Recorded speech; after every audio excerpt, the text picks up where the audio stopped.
But I Am Your Beast is the next game I want to talk about, and yeah, that game. Exactly, clapping. Like it's. I have only been here for just over a year. I joined around Click Holding and Beast because they were coming around the same time, and yeah, Beast was a lot more successful than I think.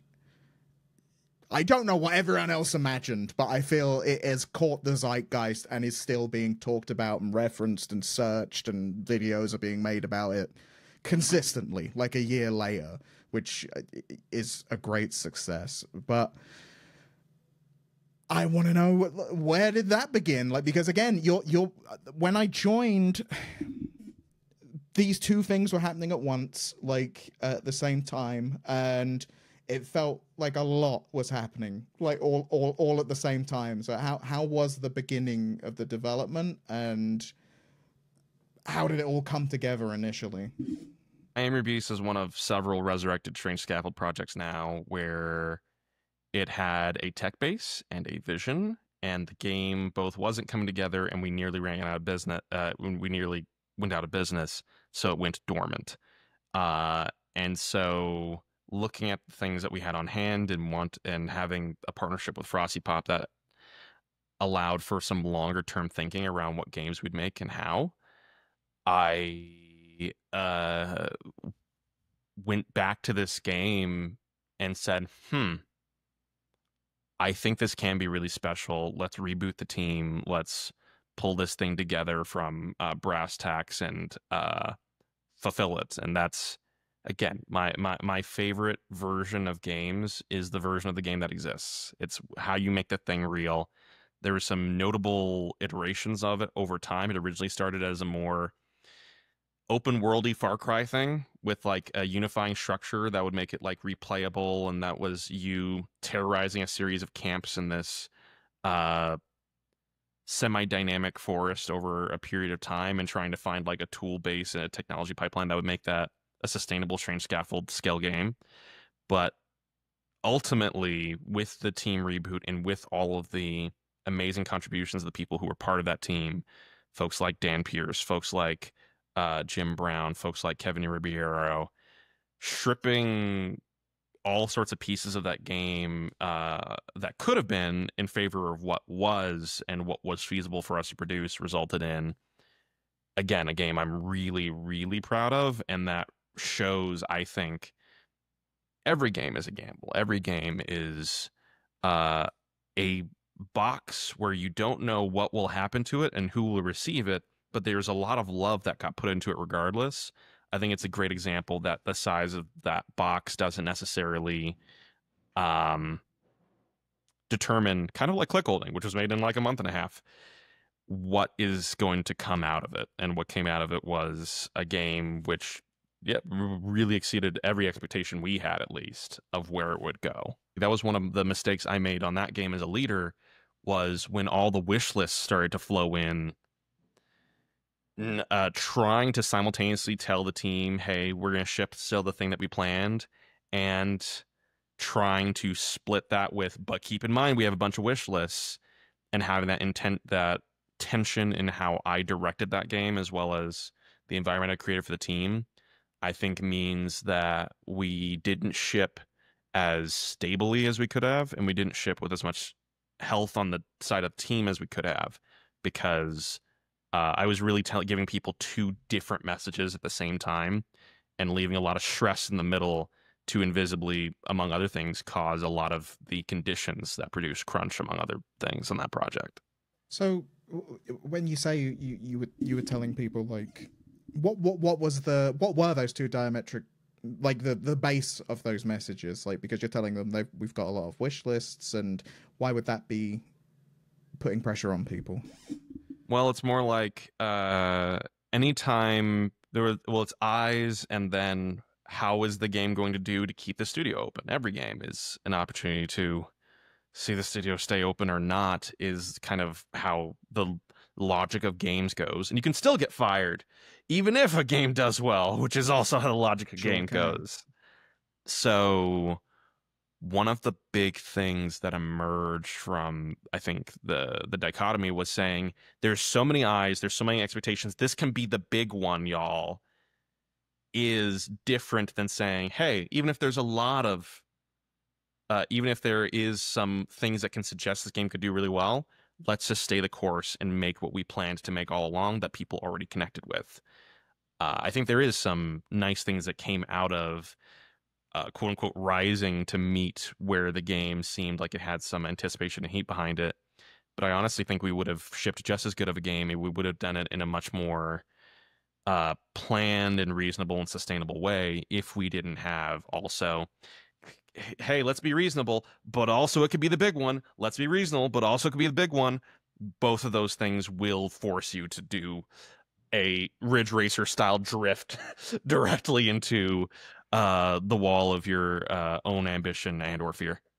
I'm in conversation with Dan, who may be attempting to join via his phone shortly, so Nice. we may Oh. have some more Beast Okay, thoughts. yeah, because Dan did a lot on the game. Dan was huge, yeah.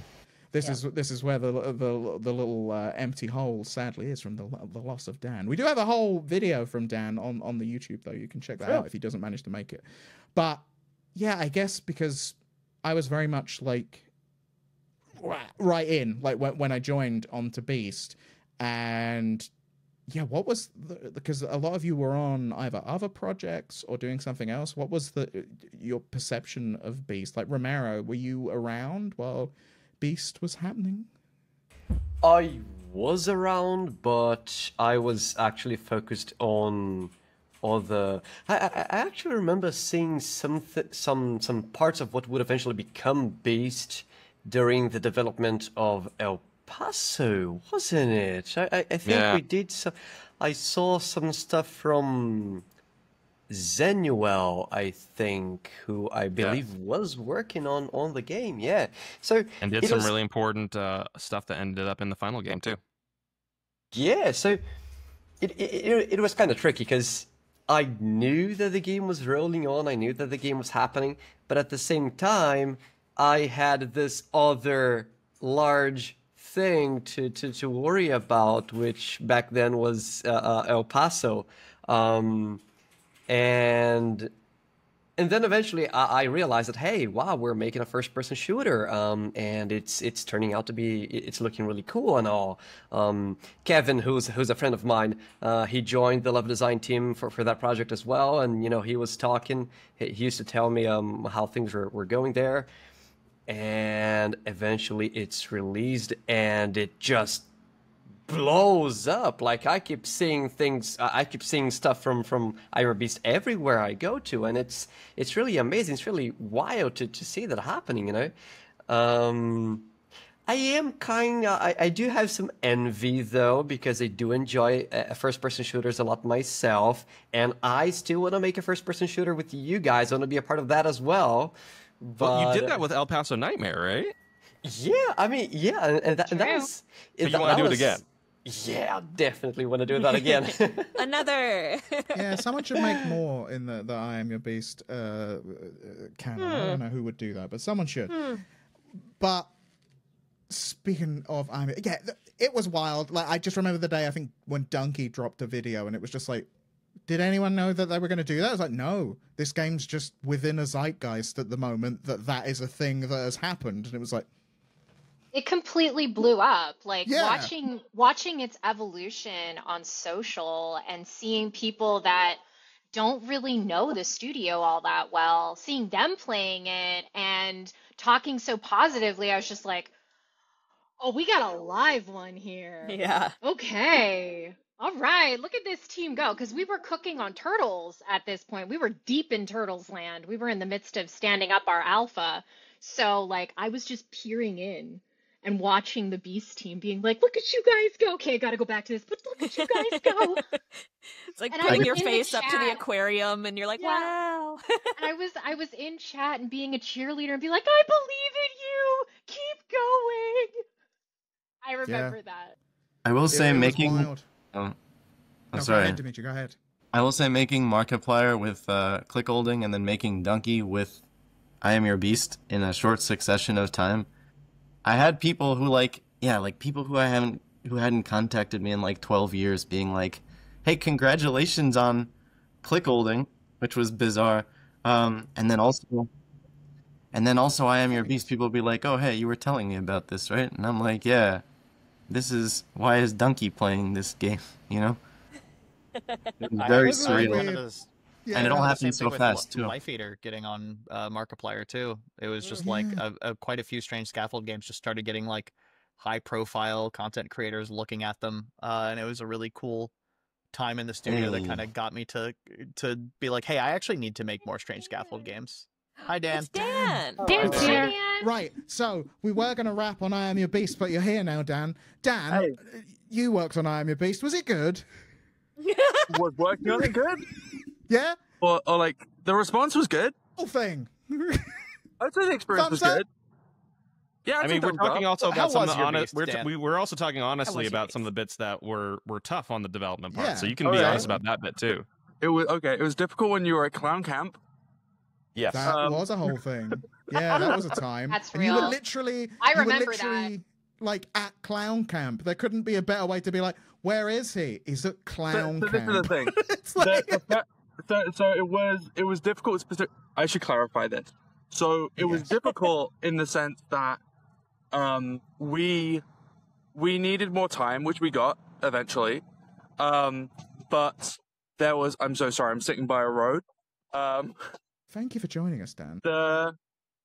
Yeah, it was difficult because we needed more time, and I think we kind of needed like a little bit more kind of direct involvement sort of towards that last stage of the project. The fact it was clown camp, irrelevant. You could have been doing anything, and it wasn't. It was also like it's not a problem that you are living your own life and doing your own thing. It was, however, because we needed more time, there is something about it being clown camp. There's a frivolity to clown camp that makes it Where less it's like, feel there's- like it's a need. There's something more Yeah. absurd you could have been doing. Yeah, Inherently. I went to clown camp and then I got married the week right afterwards, which also is a whole thing. Yeah, there was a lot of like It was a month. life things that were coming to a head kind of all at once, and it probably would have been helpful to have had the discussion about needing more time a little bit sooner. But also, like, we still had the conversation. I think recognizing that we needed more time and that being taken seriously, and not even just like the additional time that we needed for development, but recognizing that that recovery time needed to be taken into account when putting together that delay. Like, I think even when we were discussing it, I still had so much momentum from the rest of the project that I was kind of like, we only need like another week. And you were very insistent, Zalvir, like, no, there should be a month because like you're going to need time to kind of come out of this and go back into what you're doing. So that I really, really appreciated. However, it was nonetheless very difficult to simultaneously justify to people in my life why we were working so hard towards the end, and then people being like, "Well, what's Zalvir doing?" But like, "Well, he's becoming a clown." To just on people those that things. don't know, yeah, clown college is very much the learning of being a clown. Yeah, One could It's say real, that it's I not was just the Simpsons. confirming my clown journey rather than beginning it. But yes. One of the things I think was also a part of that dev process was that it was hitting sort of peak like communication mix-ups inside of the team, because everyone, especially in the wake of the 2023 that we had, was being very sensitive of me being a person and being a person who had been burnt out by the studio closing and all this other stuff. So there's a lot of folks who didn't talk to me about things, and also a way in which I was used to, if I heard certain things, like one of the things you had flagged, Dan, was the sort of horde levels we have, balancing those and making those, and the time that took from other things was so was taking way more time than expected. And it was continuing to take more time than was expected each time we came to it. And this goes to the really early thing I said before you got here, Dan, of like a problem the project had is I was simultaneously saying, we're making the thing that we were always making. Also, this could be the big one, guys. So also put in a little bit more here. And those two things directly competed. And so there was a lot of things where I didn't have eyes on really where the project was at because so many people weren't necessarily telling me where it was at. Also, I should have investigated more. Also, when I heard, hey, this feature is taking way longer than expected, rather than taking that as like a hard flare shot into the air, I was like, well, is it really though? Is there a thing we can do with it? And doing kind of quote unquote normal Yeah. problem solving. I think there was that- also an element, especially with sort of like our conversations, where Yeah. for context for people, I like a couple of years prior had come out of a project that went very, very badly. So I kind of had, me and Zalavir were friends before started working together. So like, and Zalavir was actually involved in that project as well. So like, understood all of this. So we would have conversations where I would kind of be like, well, you sort of ask me like, oh, like how's it going? I'd be like, I'm not feeling like super confident about certain things. And I think you were interpreting that as, oh, Dan's not sure he's doing a good job. So you would be trying to reassure me, which would then make me go like, oh, okay, I guess it's fine then. Like, I guess this is just how it goes. So we were both kind of, sort of talking past each other without realizing, where we both thought that the other person was kind of getting what they needed from that conversation to make a decision. And it was only really when it kind of came to a head then that we were like, oh, okay, we meant different things. We were dealing with different issues there. So something that's been a big part of future projects that we've worked on, and you can say whether or not this is true, Dan, was like when people flag, hey, we thought we'd take 2 weeks on this feature. It's week 3 or 4, or we're coming on the end of 2 weeks, and it's nowhere near where we need it to be. I take that stuff way more seriously. I do not plan to attend Clown Camp again in the near future, despite Candace's attempts to try to pull me back, because Candace was the one who forced me to go. Forced. I didn't know Forced that. clown camp. Yeah. Forced, but also Yeah. forced. I had a really good time. But yeah, I think one big thing that came out of that process was saying, well, hey, especially for the studio of our shape, where precision is so much a part of it, taking what will often be like a soft thing of like, hey, I'm not sure, needs to be taken as like a hard stop and reevaluation point rather than a soft one to be pushed past with, team chutzpah, because that's how you end up protecting people more. Would you say that that's something that we have managed to carry forward? Yeah, I'd say there's been a lot better since. I've not really had an instance since the Cincinnati project. Like, I mean, going from Beast, I would certainly say like Creep, Redneck, Dinosaur mentioned 3 came together a lot cleaner, at least from my perspective. Like, we had plenty of conversations about like, maybe we explore this, maybe we explore this. I would say, and I say this as a positive, like, there was a lot more ruthlessness with which things were going to go into the game, which things weren't. Like, I wouldn't say there was ever really a point where it felt like, oh, I'm not sure we're going to be able to hit this. Because a lot of those calls were made a lot earlier, and it felt like we all kind of knew what we had through those final stretches, like a lot more. That makes Yeah. sense. I'm Yeah. glad to hear that. So I think that's one of the weird things about the conversation around the studios, because also, Dan, when you were gone, a lot of people were talking about Beast exploded. How do we feel about Beast? And it's like, Beast was received very well, and I'm proud of what we pulled off in Beast, but it's simultaneously like one of the biggest cautionary tales inside the studio of, if the next time we make something, because it's not if, it's a when, and we have some internal plans for that.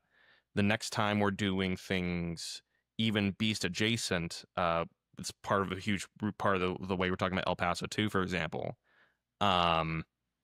We would never replicate the process of Beast, because there was a lot of pieces of that process that were not, I think, especially on the directorial level, like responsible and where they should have been. The delay of Okay. Beast was what created my position, my current position. It Um, did. It did. Because I had a long conversation with Zolivir after we both got back from clown camp. The makeup was off. We had booked Clown Camp way before. It was not a frivolous trip in the Yes, middle of we the booked dev this cycle. like to be months sure. ago, and then everything exploded. there were reasons. But yeah, we had a very long conversation. Hello, kitty. Hi. Do you want to be on camera? What do you think? Let's move you. PowerPoint makes me Did you appearance. like? Did you make any content about I Am Your Beast? Oh, gone. We'll never know. We'll never know. It's okay. He'll tell you later. But I had a very long conversation with Zolivir, but I'm like, hey, this is the biggest and the worst one, but it's not unique because there isn't overarching strategy at the studio of how do we handle these communication pieces? How do we schedule things out like this? What are our plans as a studio, like production wise? And very shortly after, he was like, hi, do you want to be the studio producer? And yes, I did. I'm going to call a quick audible on this because we only have half an hour of recording left, and we have we have 3 games and the future to talk about. So what I'm going to do is see if we can get us all together next week to do all of these games justice, if that's okay with everyone. I'd love that. What I'd like to do, though, is...